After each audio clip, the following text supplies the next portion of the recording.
এই একটা ভুল বোঝাবুঝি, একটা ভুল সংকেত, আর সঙ্গে সঙ্গে শুরু তৃতীয় বিশ্বযুদ্ধ। পুরো বিশ্ব পৌঁছে গিয়েছিল একদম নিউক্লিয়ার যুদ্ধের দোরগোড়ায়, যার একটা না বলার সাহসে কোটি কোটি মানুষের জীবন বেঁচে গিয়েছিল। ওয়ার্ল্ড ওয়ার 3 শুরু হয়নি। ভাবুন তো, এখন এই মুহূর্তে যে আমরা পৃথিবীতে বসবাস করছি, এই পৃথিবীটায় আজ থেকে ঠিক 40 বছর আগে একটা বোতাম চেপার কারণে যদি সম্পূর্ণ ধ্বংস হয়ে যেত। কোনো সিনেমার গল্প নয়, কোনো কল্প কাহিনী নয়, এটা একদম বাস্তব ইতিহাস। এই গল্পে নেই কোনো প্রেসিডেন্ট, নেই কোনো সেনাপ্রধান, নেই কোনো জেনারেল। এই গল্পের নায়ক একজন সাধারণ মানুষ, যার একটি সিদ্ধান্ত পুরো মানব জাতিকে নিউক্লিয়ার যুদ্ধ থেকে বাঁচিয়ে দিয়েছিল।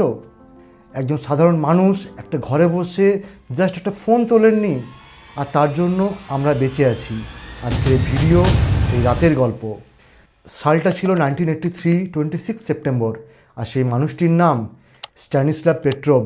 এই গল্প বুঝতে হলে আমাদের ফিরে যেতে হবে সেই কোল্ড ওয়ারের সময়ে, মানে ঠান্ডা যুদ্ধ।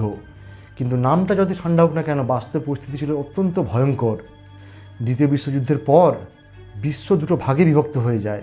সময়টি ছিল 1983। পৃথিবী তখন দুটো ভাগে বিভক্ত, একদিকে মার্কিন যুক্তরাষ্ট্র, অন্যদিকে সোভিয়েত ইউনিয়ন। দুই দেশেই একে অপরের দিকে তাকিয়ে আছে, সাথে হাজার হাজার নিউক্লিয়ার বোমা।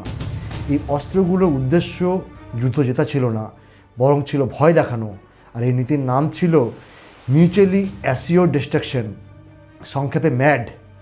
এর মানে খুব সহজ, তুমি যদি আমার উপর পারমাণবিক হামলা করো, আমিও পাল্টা আঘাত করব। তাতে দুপক্ষই ধ্বংস হবে, কোনো বিজয়ী থাকবে না, শুধু ধ্বংস আর ধ্বংস। এই একটা ভুল বোঝাবুঝি, একটা ভুল সংকেত, আর সঙ্গে সঙ্গে শুরু তৃতীয় বিশ্বযুদ্ধ। তবে হ্যাঁ, সব কোল্ড ওয়ারের বছরগুলো একই রকম বিপজ্জনক ছিল না। 1983 ছিল আলাদা। তার কারণ ছিল, প্রথমত মার্কিন প্রেসিডেন্ট রোনাল্ড রিগান সেই সময় প্রকাশ্যে সোভিয়েত ইউনিয়নকে বলে দ্য এভিল এম্পায়ার। সেটা নিয়ে প্রচুর নিউজ ব্রডকাস্টিং হয়। আর দ্বিতীয়ত, ন্যাটো ইউরোপে বসাতে শুরু করে পার্সিং পারমাণবিক মিসাইল, যেগুলো মাত্র 10 মিনিটে রাশিয়ার মস্কোতে পৌঁছতে পারত। আর তৃতীয়ত, সেই সময় সোভিয়েত ইউনিয়নের যে বিভিন্ন নেতৃত্ব ছিল, তারা বিশ্বাস করত যে আমেরিকা যে কোনো সময় তাদেরকে পারমাণবিক হামলা করতে পারে। এই ভয় থেকে শুরু হয় তাদের গোপন অপারেশন রায়ান। তৎকালীন কেজি প্রধান ইউরো আদ্রোপভ এই অপারেশন রায়ান শুরু করেন 1981-এ, চলে 1984 পর্যন্ত। আর এই রায়ান কথার বাংলা মানে হচ্ছে পারমাণবিক ক্ষেপণাস্ত্র হামলা। আর এই অপারেশন রায়ানে বিভিন্ন ধরনের নজরদারি করা হতো, যেমন হোয়াইট হাউস আর পেন্টাগনে রাতের আলো কতক্ষণ জ্বলছে, মার্কিন ও ন্যাটো সেনাদের অস্বাভাবিক নড়াচড়া, এখান থেকে ওখানে যাওয়া। তারপর হচ্ছে বিভিন্ন ধরনের ব্যাংকিং সিস্টেমে বড়সড় লেনদেন, হাসপাতালে রক্ত মজুত করা হচ্ছে কিনা প্রচুর পরিমাণে, রাজনৈতিক নেতাদের বিভিন্ন ধরনের গোপন মিটিং। আর সবথেকে বিপজ্জনক মুহূর্তগুলো 1983 7 থেকে 11 নভেম্বর ন্যাটো সেই সময় সামরিক মহড়া করে একটা। আর সোভিয়েতরা ভেবেছিল এটা একটা বাস্তব পারমাণবিক হামলার মহড়া। পুরো বিশ্ব পৌঁছে গিয়েছিল একদম নিউক্লিয়ার যুদ্ধের দোরগোড়ায়। 1984-এর পরে এই অপারেশন রায়ান ধীরে ধীরে বন্ধ করে দেয় যদিও। আর এই অপারেশন রায়ান ছিল সোভিয়েত ইউনিয়নের কেজিবি প্রধানের একটা গোপন অপারেশন। আর এই রায়ানের উদ্দেশ্য ছিল যুক্তরাষ্ট্র এবং ন্যাটো কীভাবে পারমাণবিক হামলার প্রস্তুতি নিচ্ছে তা আগাম শনাক্ত করা, আগের থেকেই বুঝে যাওয়া। যে কোনো ছোটো সংকেতকেও তারা সম্ভাব্য পারমাণবিক হামলা বলে ধরে নিত। বিশ্বাস আর যুক্তির জায়গায় ঢুকে পড়ে বিভিন্ন ধরনের সন্দেহ আর ভয়। আর এই উত্তেজনার মধ্যেই 1983 1 September Korean airlines flight 007 new York থেকে সিউলের পথে যাচ্ছিল, কিন্তু নেভিগেশনের কোনো একটা কারণের জন্য ভুলবশত সেটা সোভিয়েত ইউনিয়নের আকাশে ঢুকে পড়ে। আর সোভিয়েত ইউনিয়ন তখন ভাবে এটাকে মার্কিন গুপ্তচর বিমান। তারা প্রথমে সতর্কতা সংকেত পাঠায়, কিন্তু রিপ্লাই না আসার জন্য শাখালিন দ্বীপের কাছে একটা ফাইটার জেটকে দিয়ে ওটাকে ধ্বংস করে। মুহূর্তের মধ্যেই সেই বোয়িং 477 ভেঙে পড়ে, প্রাণ হারায় বিমানের 269 জন যাত্রী। আর এই ট্র্যাজেডি বিশ্বকে সেই সময় স্তব্ধ করে দেয়। মার্কিন যুক্তরাষ্ট্র ও সোভিয়েত ইউনিয়নের মধ্যে কূটনৈতিক উত্তেজনা চরমে পৌঁছয়। তারপরে যদি আন্তর্জাতিকভাবে জিপিএস ব্যবহারের পথ খুলে দেয়, যাতে এরকম ঘটনা ভবিষ্যতে না ঘটে। আর ঠিক এই ঘটনার 3 সপ্তাহ পর আসে সেই ভয়ঙ্কর রাত। আসি এবার মূল চরিত্রে। স্ট্যানিস্লাভ পেট্রোভ কোনো বড় জেনারেল ছিলেন না, তিনি ছিলেন সোভিয়েত এয়ার ডিফেন্সের একজন সাধারণ লেফটেন্যান্ট কর্নেল। কিন্তু তার একটা পার্থক্য ছিল বড়, তিনি ছিলেন বেসিক্যালি ইঞ্জিনিয়ার। তিনি পড়াশোনা করেছিলেন রেডিও ইঞ্জিনিয়ারিং অ্যান্ড কম্পিউটার সিস্টেমের ওপরে। তিনি জানতেন মেশিন কোথায় কোথায় কীভাবে ভুল করতে পারে, আর তার সহকর্মীরা সেখানে শিখেছিল কীভাবে আদেশ পালন করতে হয়। আর পেট্রোভ সেখানে শিখেছিলেন সিস্টেম অ্যানালিসিস করতে। পেট্রোভ কাজ করতেন তখন মস্কোর একটা গোপন বাংকারে, আর এই গোপন বাংকার ছিল সার্কো 15, মস্কোর খুব কাছে কমান্ড সেন্টার। এই কোল্ড ওয়ারের সময় সোভিয়েতদের স্যাটেলাইট ভিত্তিক পারমাণবিক এবং প্রি অ্যানালিসিস সিস্টেম ছিল এই বাংকারে। ওকোর পরিচালনার মূল কেন্দ্র হিসেবে কাজ করতো এটা।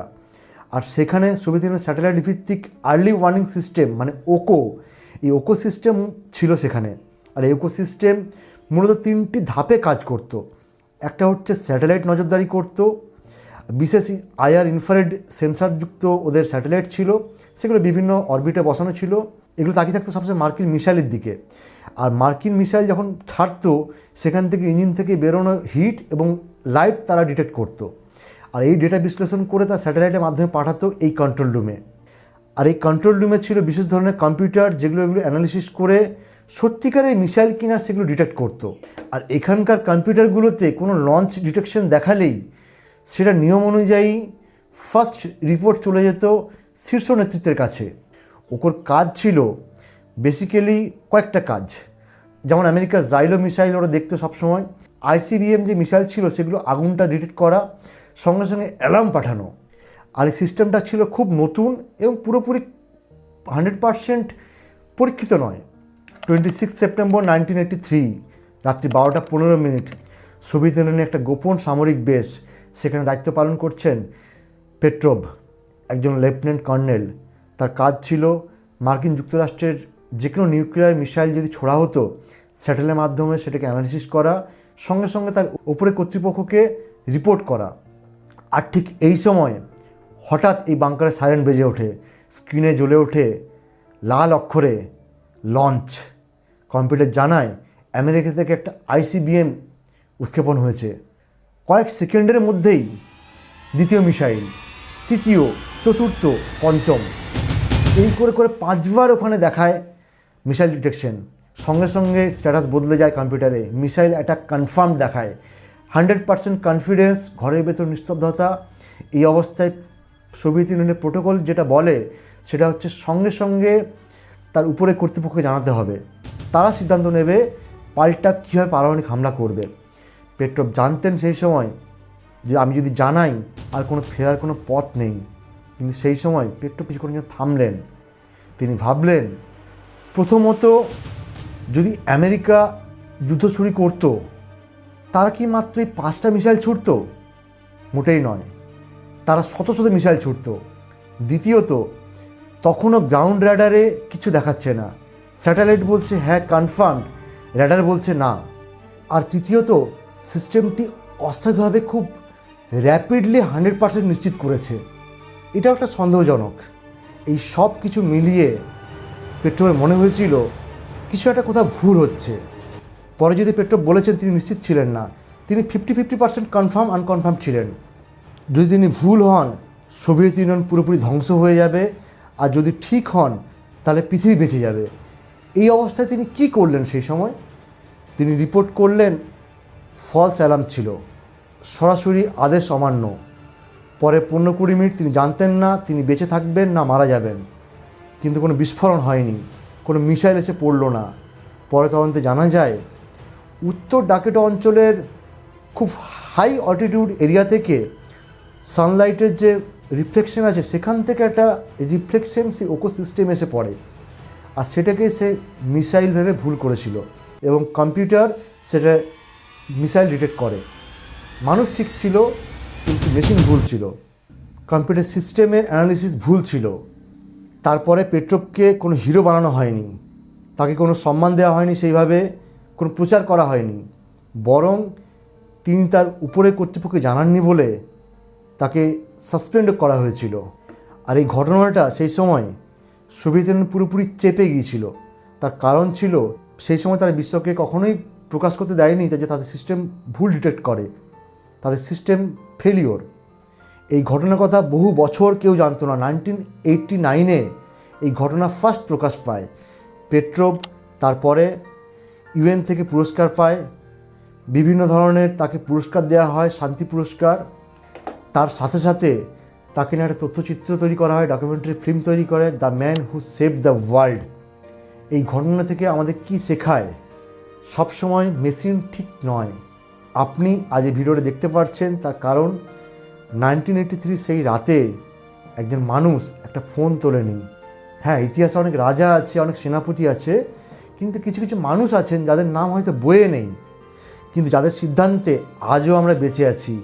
পেট্রোভ হচ্ছেন তাদেরই মতো একজন মানুষ, যার একটা না বলার সাহসে কোটি কোটি মানুষের জীবন বেঁচে গিয়েছিল। ওয়ার্ল্ড ওয়ার 3 শুরু হয়নি। আর এই ভিডিও যদি আপনাকে সামান্যটুকু ভাবতে বাধ্য করে, লাইক করবেন। আর এমনই বাস্তব এবং অজানা ঘটনা জানতে চ্যানেলটি সাবস্ক্রাইব করুন। আমি ছিলাম সৌরভ আপনাদের সাথে। যদি পেট্রোভের জায়গায় থাকতেন, কি করতেন? কমেন্ট করুন। Thank you.